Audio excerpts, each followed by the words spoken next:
السلام علیکم ورحمۃ اللہ وبرکاتہ۔ آج کا موضوع ہے اسلام میں ماں کا مقام۔ قرآن و حدیث کی روشنی میں ماں کی عظمت اور اس کا مقام بیان کرنا ہماری زندگیوں میں ایک اہم سبق ہے۔ قرآن مجید میں ماں کا مقام قرآن پاک نے کئی مقامات پر والدین خصوصاً ماں کی عظمت اور احترام کا حکم دیا۔ سورۃ لقمان میں اللہ تبارک و تعالی فرماتا ہے وَوَصَّيْنَا الْإِنسَانَ بِوَالِدَيْهِ حَمَلَتْهُ أُمُّهُ وَهْنًا عَلَى وَهْنٍ وَفِصَالُهُ فِي عَامَيْنِ۔ ہم نے انسان کو اپنے والدین کے ساتھ نیکی کرنے کی تاکید کی۔ اس کی ماں نے اسے کمزوری پر کمزوری اٹھائے رکھا اور 2 سال میں اس کا دودھ چھڑایا۔ یہ آیت ماں کی قربانی اور محبت کی گہرائی کو واضح کرتی ہے۔ دوسری جگہ قرآن مجید میں سورۃ بنی اسرائیل میں فرمایا وَقَضَىٰ رَبُّكَ أَلَّا تَعْبُدُوا إِلَّا إِيَّاهُ وَبِالْوَالِدَيْنِ إِحْسَانًا، اور تمہارے رب نے فیصلہ کیا ہے کہ اس کے سوا کسی کی عبادت نہ کرو اور والدین کے ساتھ حسن سلوک کرو۔ احادیث میں ماں کا مقام، ماں کی خدمت کی اہمیت حضرت ابو ہریرہ رضی اللہ تعالی عنہ سے روایت ہے، ایک شخص نبی کریم صلی اللہ علیہ وسلم کی خدمت میں حاضر ہوا اور پوچھا یا رسول اللہ صلی اللہ علیہ وسلم، میرے حسن سلوک کا سب سے زیادہ حقدار کون ہے؟ آپ صلی اللہ علیہ وسلم نے فرمایا تمہاری ماں۔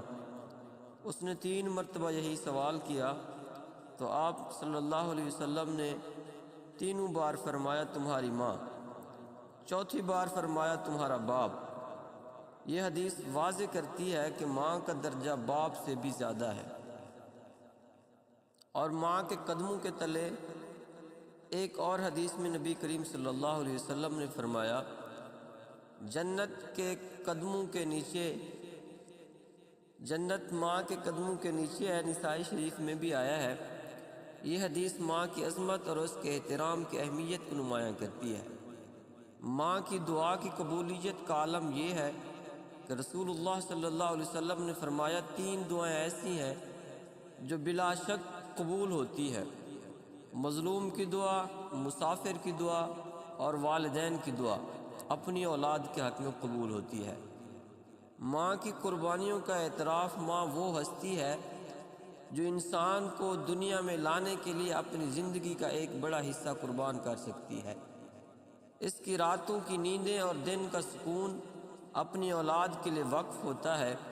اللہ تبارک و تعالی نے اس لیے اس کے ساتھ حسن سلوک کو اپنی عبادت کے بعد سب سے زیادہ اہمیت دی ہے۔ ماں کی نافرمانی گناہ ہے۔ قرآن و حدیث میں والدین کی نافرمانی کو کبیرہ گناہوں میں شمار کیا گیا ہے۔ نبی کریم صلی اللہ علیہ وسلم نے فرمایا سب سے بڑا گناہ یہ ہے کہ انسان اپنے والدین کے ساتھ بد سلوکی کرے۔ ماں کی خدمت کیسے کی جائے؟ ماں کی عزت کریں اور ان کے ساتھ نرمی سے پیش آئیں، ان کے لیے دعا کریں، ان کی ضروریات کا خیال رکھیں، ان کے سامنے اپنی آواز کو نرم رکھیں۔ ماں کا مقام اسلام میں بے حد بلند ہے۔ ہمیں چاہیے کہ ان کی خدمت کریں، ان کی دعائیں لیں اور ان کی رضا کو اپنی زندگی کا مقام بنائیں۔ اللہ تبارک و تعالی ہمیں اپنی ماں کی خدمت اور ان کی عزت و احترام کرنے کی توفیق نصیب عطا فرمائے۔ آمین بجاہ النبی کریم۔